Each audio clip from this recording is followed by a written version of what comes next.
on the topic of songwriting, I guess. Songwriting. Let's do songwriting. Yeah. I Thomas and I have been talking about this for a while.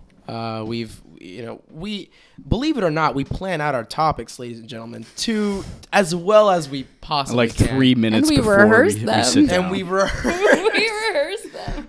I want to know, so first of all, for the audience at home, do you consider yourself a singer-songwriter? Yes. So that's how you market yourself. That's how you go out. And Thomas already asked you, you've been writing since you were 13, right? Yeah. That's like, your writing had to have changed.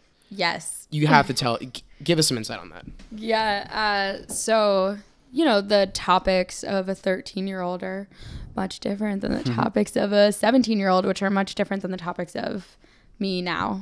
So, lockers and boys and school. All the locker songs. But I'm a very reflective person, and a lot of my songs are very introspective on my life and experiences that I've had. So yeah. It's you had said that it's I guess that's how a lot of people can treat songwriting, is that it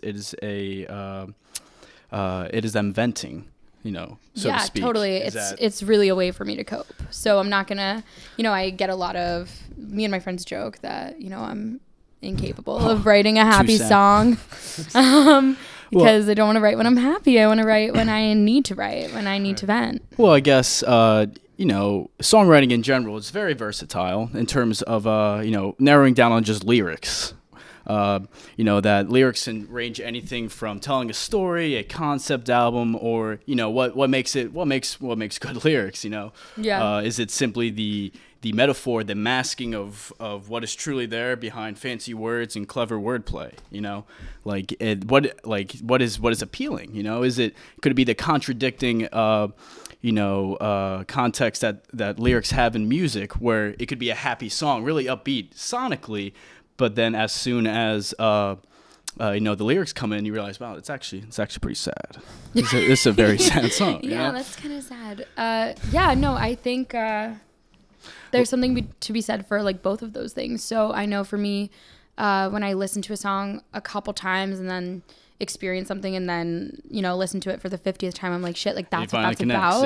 And I connect that, and that's really cool. But then there are those songs, like I feel like the Lumineers do it so great, where their lyrics are just so frank and they're so simple, and it's like it's just a great, yes, that's a concept that I wasn't able to articulate before, and I feel like that's just so beautifully put simply. And I think also, and personally, I think there's some sort of disconnect between a songwriter and I guess like a concept album or songs that tell stories rather, because they could take the route of a total fantastical or even referencing classic stories from the past into their songwriting. So I feel like there's a disconnect in between, is this really an insight into the author's life, or are they simply just telling a story? Not necessarily saying there has to be that connection, but I feel like a lot of people, you said it yourself, a lot of people like the relation to, they like that personal and vulnerability that the artist can portray. Yeah, definitely. I feel like it kind of depends on a lot of things though, because emotion is emotion, and we all can relate to that, but also kind of the particular artist and what their fans want from them. So if you're someone where the fans want to know about your personal experiences, or a different artist who they tell stories, I am very much more reflective and introspective and talking about my experiences, and I love songs that are these stories and that are this great beautiful narrative, and I can kind of go on this journey with them, and I strive to write those songs because I'm so not like that.